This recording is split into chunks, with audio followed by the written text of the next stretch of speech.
Welcome to the Box Score Sports Podcast.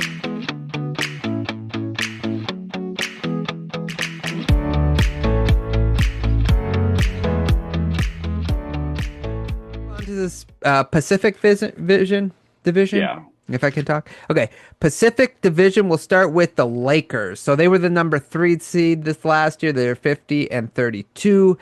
Nobody in the first round. I didn't do any second round picks, by the way. Everybody listening, thought like, okay, I'm not gonna dig that deep. Extended Hayes, added Aiton and LaRavia, and lost Dorian Finney-Smith. So where are you at with the Lakers? And there's also that LeBron drama going on. Just throwing that out there. Yeah. For next year, stock down. Okay. I would sell.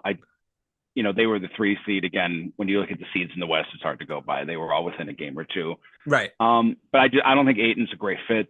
I'm sure he's going to play hard in a few games, and it's going to look awesome. Not that they shouldn't have done it. They needed the center. It was $8 million.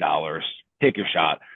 Just between losing Finney-Smith on who's playing defense on this this team, right? So between that being in the West, stuff with LeBron, I just think for next year, you're not a top 4 seed, so I would sell. Yeah.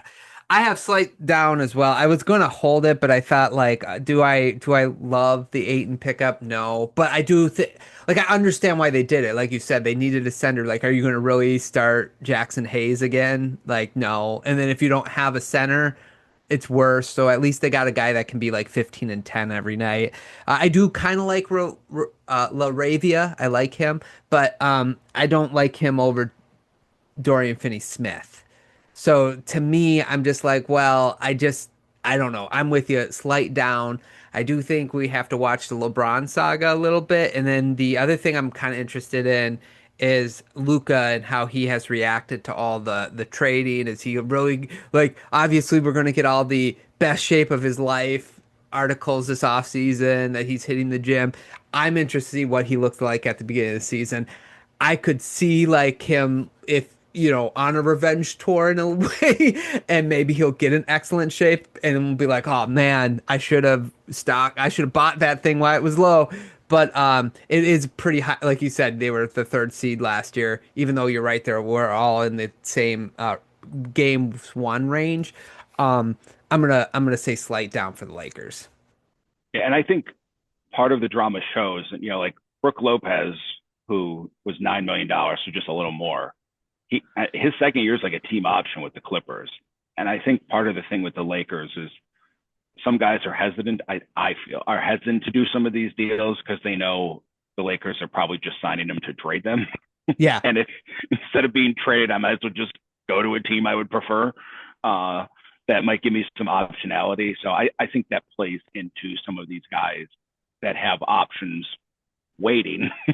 So they're not just signing the deal to be like, cool, LeBron's going to have a tantrum this year and I'm just going to get traded.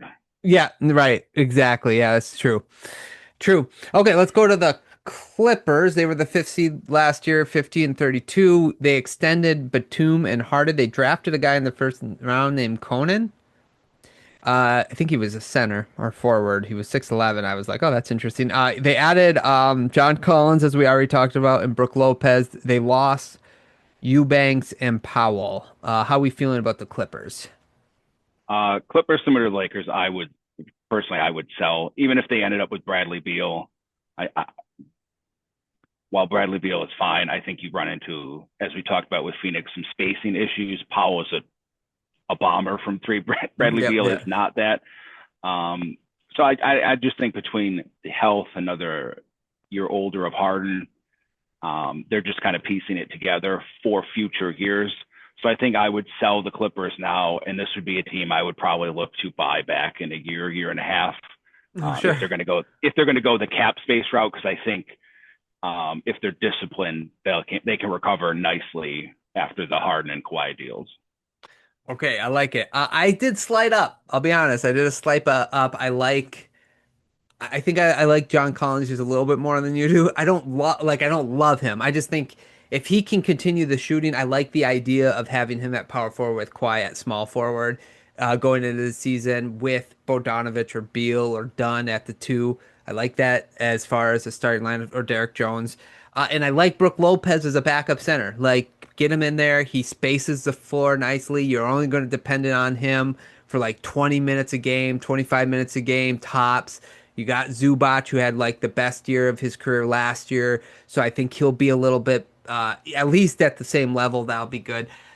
So going into next year, I'm going to go slightly up. I'll buy just a little bit more stock going into the next year. I think they've improved where other teams have kind of like just slightly improved where other teams slightly did not. So I'm going to buy a little bit. So we'll see who becomes a millionaire off that one. Warriors. Warriors are the seventh. Were the seventh seed last year, 48 and 34. They got out of the second. Got kicked out on the second round.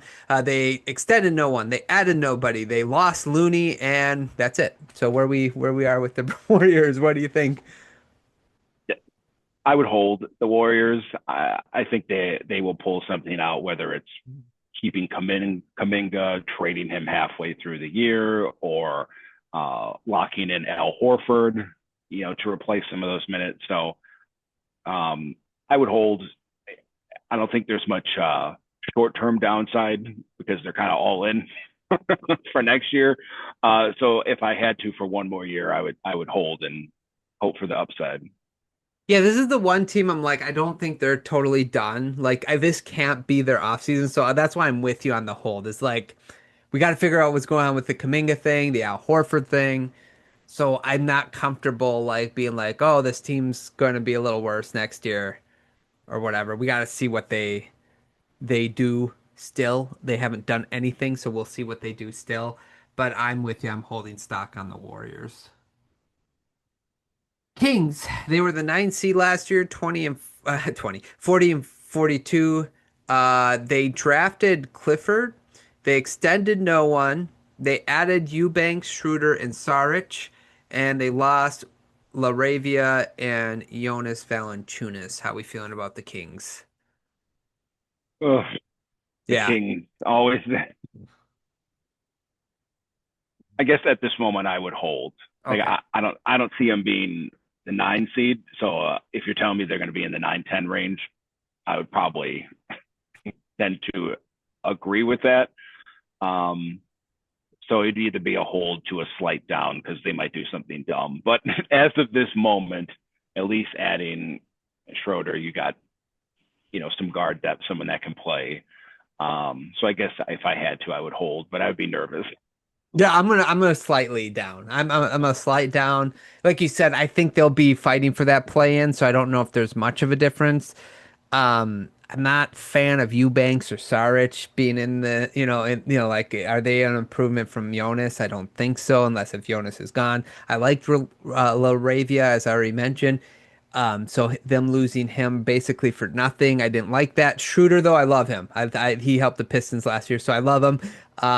I think the Kings got a solid player there to help their guard depth. So I'm going to say slight down, slight sell for the Kings. That's probably a safer bet. Yes. Okay, here's a one. Suns, the 11th seed last year, 36 and 46.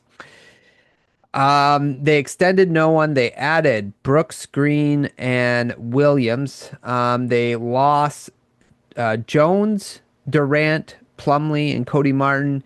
And they drafted that Maluach guy, that center, I believe he's a center.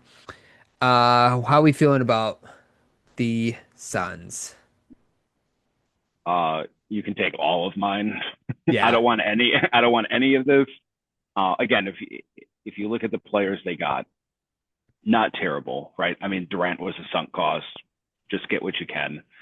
Um, but they got 36 wins last year. I don't think they would get to 36 wins with that team this year.